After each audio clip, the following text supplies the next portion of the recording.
रुकिए, सोचिए, क्या आप इस सहरी को सिर्फ आधी रात का खाना समझते हैं?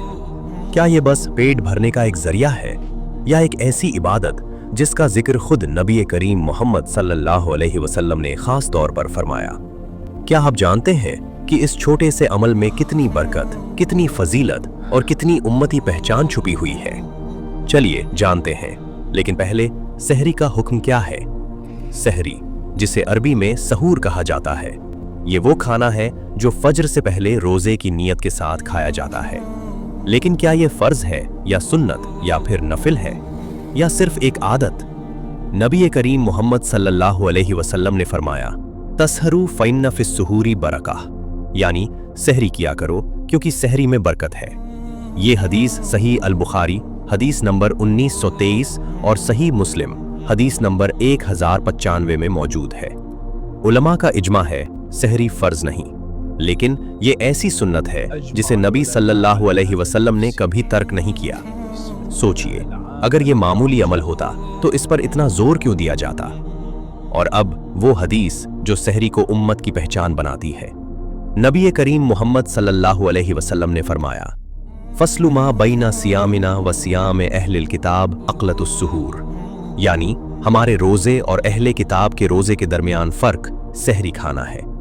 यह रिवायत सही मुस्लिम हदीस नंबर 1096 में है। अब जरा गौर कीजिए, अहले किताब यानी यहूद व नसारा वो भी रोजा रखते थे, लेकिन उनके रोजे के निज़ाम में सहरी का निज़ाम इस तरह नुमाया नहीं था। इस्लाम ने रोजे को मुतवाजिन बनाया, अमली बनाया और रहमत के साथ वाबस्ता किया। सहरी उसी तवाजुन का हिस्सा है। इस्लाम इबादत को इंसानी फितरत के खिलाफ नहीं बनाता, बल्कि इबादत को इंसान की जिंदगी के साथ हम आहंग करता है। तो क्या सहरी सिर्फ खाना है या एक मुकम्मल पहचान? दुनिया में लाखों लोग रोजा रखते हैं, लेकिन मुसलमान का रोजा एक मुकम्मल निज़ाम है। सहरी से आगाज, इफ्तार पर इख्तिताम, दुआ के साथ, सुन्नत के साथ, नियत के साथ। और जब नबी करीम मोहम्मद सल्लल्लाहु अलैहि वसल्लम खुद फरमा रहे हैं कि सहरी हमारे और अहले किताब के रोजे में फर्क जाहिर करती है, तो ये सिर्फ खाना नहीं, ये एक वाज़े इम्तियाज है, एक उम्मती ऐलान है। और ये वही वक्त है जब रात का आखिरी हिस्सा होता है, जब रब्बे करीम फरमाते हैं, है कोई मांगने वाला कि मैं उसे अता करूं। ये हदीस सही अल बुखारी हदीस नंबर 1145 और सही मुस्लिम हदीस नंबर 758 में मौजूद है। सोचिए, आप सहरी कर रहे होते हैं और उसी वक्त अल्लाह ताला अपने बंदों को पुकार रहे होते हैं।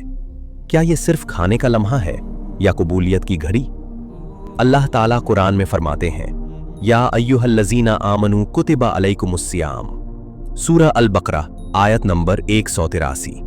ए ईमान वालो, तुम पर रोजा फर्ज किया गया। और क्या आप जानते हैं नबी करीम मोहम्मद सल्लल्लाहु अलैहि वसल्लम सहरी फज्र से कितने करीब तक किया करते थे?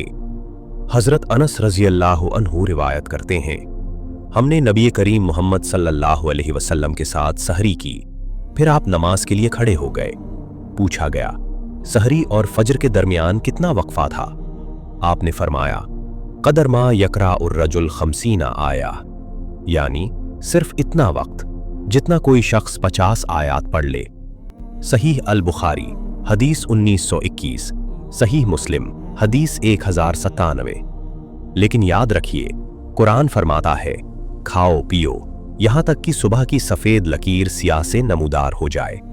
सूरह अल बकरा आयत 187। सहरी फज्र तक जायज है, फज्र के बाद नहीं। बस यहीं से रोजे की हकीकी हिफाजत शुरू होती है, लेकिन इस रोजे की इब्तिदा सहरी की मेज से होती है। वहीं नियत तय होती है, वहीं दिल फैसला करता है ये रोजा सिर्फ भूख होगा या तकवा। सहरी का वक्त खत्म होने 20 मिनट बाकी हैं। रात एक माँ उठती है, सबको जगाती है, खुद सबसे बाद में खाती है। कोई कैमरा नहीं, कोई तारीफ नहीं, लेकिन अल्लाह देख रहा है। और शायद उसी घर में फरिश्ते रहमत लेकर उतरते हैं। अगर सहरी में बरकत है, अगर ये उम्मत की पहचान है, अगर ये सुन्नत है, अगर ये मुतवाजिन इबादती निज़ाम का हिस्सा है, तो क्या हम इसे हल्का ले सकते हैं? इस रमजान सहरी को सिर्फ खाना मत बनाइए, इसे मुलाकात बनाइए, रब के साथ मुलाकात। क्योंकि हो सकता है, अल्लाह ना करे, ये आपकी जिंदगी की आखिरी सहरी हो। अल्लाह हाफिज। आपका भाई सैयद एडिट्स। हक और इल्म की रोशनी में। इस वीडियो को शेयर कीजिए ताकि दूसरों को भी पता चले सहरी क्या है।